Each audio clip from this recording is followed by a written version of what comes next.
लेते हैं सुपर 100 का तेज रफ्तार खबरों का। जो बाइडेन ने अमेरिकी राष्ट्रपति पद की शपथ ली। अमेरिका के 46वें राष्ट्रपति बने बाइडेन। सबसे अधिक उम्र के राष्ट्रपति हैं जो बाइडेन। राष्ट्रपति जो बाइडेन ने पहले भाषण में कहा, अमेरिका को एकजुट करना सबसे बड़ी चुनौती, पहले से ज्यादा मजबूत होगा देश, इतिहास में नया अध्याय लिखेंगे। अमेरिका में हिंसा पर बोले बाइडेन, कहा नस्लवाद, राष्ट्रवाद, भय, प्रदर्शन ने हमें अलग करने की कोशिश की। हमने जिंदगी में बहुत सारी चुनौतियां देखी हैं। कैपिटल हिल जैसी हिंसा कभी नहीं होगी। कमला हैरिस की तारीफ में बोले जो बाइडेन, कहा कमला हैरिस अमेरिकी इतिहास में पहली महिला उपराष्ट्रपति बनी है, इसलिए ये मत कहिए कि चीजें बदल नहीं सकती। कमला हैरिस ने अमेरिका में रचा इतिहास। 49वीं उपराष्ट्रपति के तौर पर शपथ ली। पहली महिला अश्वेत और भारतवंशी उपराष्ट्रपति बनी। उपराष्ट्रपति की शपथ से पहले कमला हैरिस का भावुक संदेश। हैरिस ने मां को याद किया, बोली उनकी वजह से ही इस मुकाम तक पहुंची। बाइडेन के शपथ ग्रहण समारोह में पहुंचे पूर्व राष्ट्रपति बराक ओबामा, बिल क्लिंटन और जॉर्ज डब्ल्यू बुश, लेकिन डोनाल्ड ट्रंप ने बनाई दूरी। शपथ ग्रहण से पहले सेंट मैथ्यू चर्च पहुंचे बाइडेन, प्रार्थना में हुए शामिल। ट्रंप के करीबी सहयोगी रहे मिच मैकडोनल्ड ने भी साथ दिया। मिच ने ट्रंप पर महायोग का समर्थन किया था। शपथ ग्रहण के मौके पर वाशिंगटन डीसी में जमीन से लेकर आसमान तक सुरक्षा के तगड़े इंतजाम। 25,000 नेशनल गार्ड थे तैनात। अमेरिका में खत्म हुआ ट्रंप योग। व्हाइट हाउस खाली करने के बाद पत्नी के साथ फ्लोरिडा गए। एयरबेस पर तोपों से दी गई सलामी, बोले नए रूप में फिर से मिलूंगा। जो बाइडेन और कमला हैरिस को पीएम मोदी ने दी बधाई, लिखा उनके साथ काम करने का इच्छुक। उम्मीद है भारत अमेरिका की रणनीतिक साझेदारी और मजबूत होगी। ब्रिटेन के प्रधानमंत्री बोरिस जॉनसन ने दी राष्ट्रपति जो बाइडेन को बधाई, कहा दोनों देशों के बीच साझा प्राथमिकताओं के क्षेत्र में साथ काम करने की उम्मीद है। यूरोपियन कमीशन के प्रेसिडेंट ने भी जो बाइडेन को बधाई दी, लिखा पुराने और भरोसेमंद साथी के साथ फिर से जुड़ने के लिए यूरोप तैयार है। जर्मनी के राष्ट्रपति फ्रैंक वॉल्टर ने भी दी जो बाइडेन को बधाई, बोले आज लोकतंत्र के लिए अच्छा और बेहतर दिन है। अमेरिका को गंभीर चुनौतियों का सामना करना पड़ा है। ईरान के राष्ट्रपति हसन रूहानी ने जो बाइडेन से ईरान पर लगे प्रतिबंधों को हटाने और 2015 के परमाणु समझौते पर लौटने की अपील की। अमेरिका के नए राष्ट्रपति जो बाइडेन की टीम में भारतीय मूल के लोगों का बोलबाला। टीम में 20 अमेरिकी भारतीय शामिल। अमेरिका के नए राष्ट्रपति जो बाइडेन ट्रंप के विवादित फैसलों को पलटने की मांग। मेक्सिको के शरणार्थियों ने बॉर्डर पर अमेरिकी झंडों के साथ। के प्रस्ताव पर किसान संगठनों की आज बैठक है। आगे की रणनीति पर चर्चा होगी।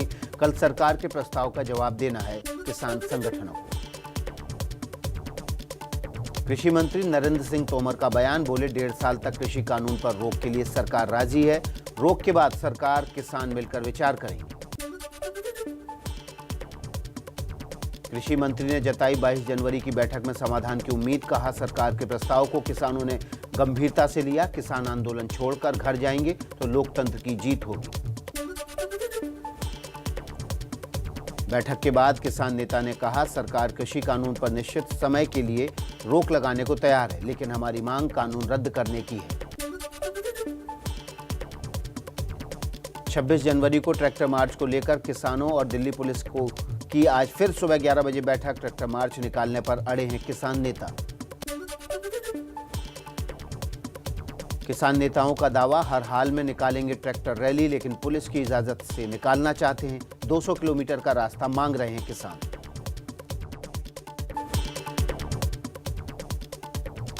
किसानों के ट्रैक्टर मार्च को लेकर सुप्रीम कोर्ट में हुई सुनवाई। कोर्ट ने कहा दिल्ली में कानून व्यवस्था बनाए रखना दिल्ली प्रशासन की जिम्मेदारी। ट्रैक्टर रैली को लेकर सुप्रीम कोर्ट के फैसले पर बोले किसान नेता राकेश टिकैत, कहा कोर्ट हमारे साथ है, तिरंगे के साथ परेड करेंगे, पुलिस को रास्ता देना ही होगा। पंजाब से किसानों का दिल्ली पहुंचने का सिलसिला जारी। अमृतसर से ट्रैक्टर ट्रॉली लेकर किसानों का बड़ा जत्था रवाना हुआ। 26 जनवरी की ट्रैक्टर रैली के लिए पंजाब में तैयारियां तेज। संगरूर में किसानों को जागरूक करने के लिए गांव-गांव पहुंच रहे हैं सैकड़ों ट्रैक्टर। कृषि कानूनों पर सुप्रीम कोर्ट की ओर से बनी कमेटी किसानों के साथ आज से शुरू करेगी बैठक। कमेटी ने सभी पक्ष सुनने की बात कही। यूपी के फतेहपुर में आंदोलन कर रहे किसानों को हटाने पहुंची पुलिस। पुलिस फोर्स को देख भड़के किसान। बीजेपी नेताओं को गांव न आने की चेतावनी दी। ने सरकार पर फिर निशाना साधा है। ट्वीट कर कहा है, मोदी जी पूंजीपति मित्रों के लिए काम कर रहे हैं। कृषि कानूनों का असर मध्यम वर्ग पर भी पड़ेगा। एमपी के मुरैना में किसान आंदोलन के समर्थन में कांग्रेस ने किया खाट पंचायत का आयोजन। पूर्व सीएम कमलनाथ और दिग्विजय सिंह समेत राज्य के कई बड़े नेता हुए शामिल। बंगाल के चंदन नगर में बीजेपी की रैली में लगे देश के गद्दारों को गोली मारो के विवादित नारे। वीडियो सामने आया, हुआ वायरल। शुभेंदु अधिकारी का टीएमसी पर बड़ा आरोप। बोले, टीएमसी ने वोट चोरी कर आरामबाग लोकसभा सीट पर जीत हासिल की थी। ममता ने कहा था, जय श्री राम का नारा नहीं चलेगा, वोट आने दीजिए, पता चलेगा।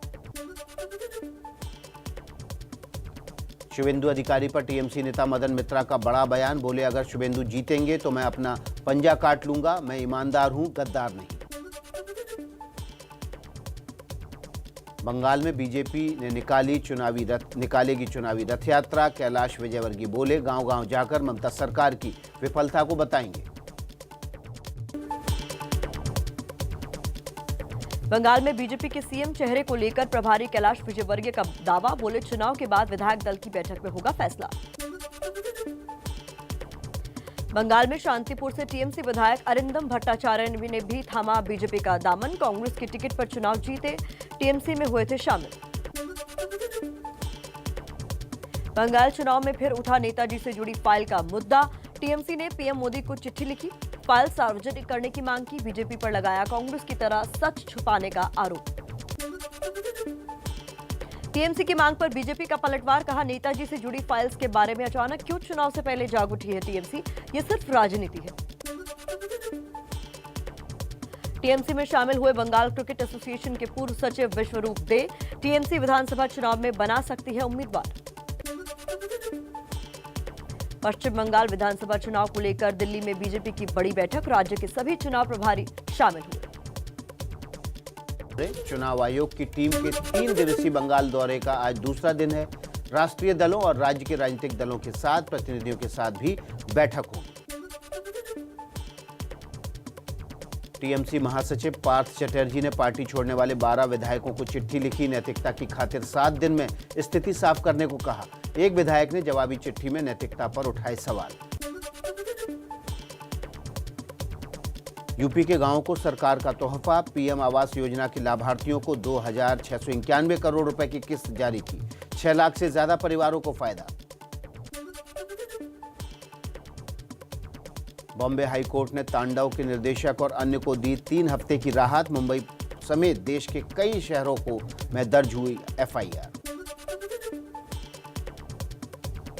मुंबई में बीजेपी विधायक राम कदम की शिकायत पर तांडव के खिलाफ एफआईआर दर्ज। धार्मिक भावना भड़काने का आरोप। सैफ अली खान और जीशान अयूब का भी नाम शामिल। तांडव वेब सीरीज के मामले में जांच के लिए मुंबई पहुंची यूपी पुलिस की टीम। मुंबई पुलिस के आला अधिकारियों से की मुलाकात। यूपी पुलिस बोली, मिल रहा है सहयोग। तांडव सीरीज पर बोले यूपी के डिप्टी सीएम केशव प्रसाद मौर्य। कहा, क्षमा करने वाला अपराध नहीं है। इस मामले में अभिनय से काम नहीं चलेगा, कठोर कानूनी कार्रवाई की जाएगी। अयोध्या में तांडव के विरोध में संत परमहंस का भड़काऊ बयान। बोले, 1 हफ्ते में कार्रवाई नहीं हुई तो साधु संतों ने तलवार उठा ली, खुद दोषियों को सजा देंगे। तांडव पर मचे घमासान के बीच अयोध्या के हनुमानगढ़ी के महंत राजू दास का बयान। कहा, माफी से काम नहीं चलेगा, सभी की गिरफ्तारी और सख्त से सख्त कार्रवाई हो। व्हाट्सएप की प्राइवेसी पॉलिसी पर बवाल के बीच सूचना प्रौद्योगिकी से जुड़ी संसदीय समिति की आज बैठक। फेसबुक, ट्विटर के प्रतिनिधि तलब। व्हाट्सएप की पॉलिसी पर भी चर्चा संभव। व्हाट्सएप चैट लीक कांड को लेकर केंद्र पर हमलावर हुई कांग्रेस, पत्रकार पर गोपनीय जानकारी लीक करने के लगाए आरोप, पीएम मोदी से जवाब और जांच की मांग की।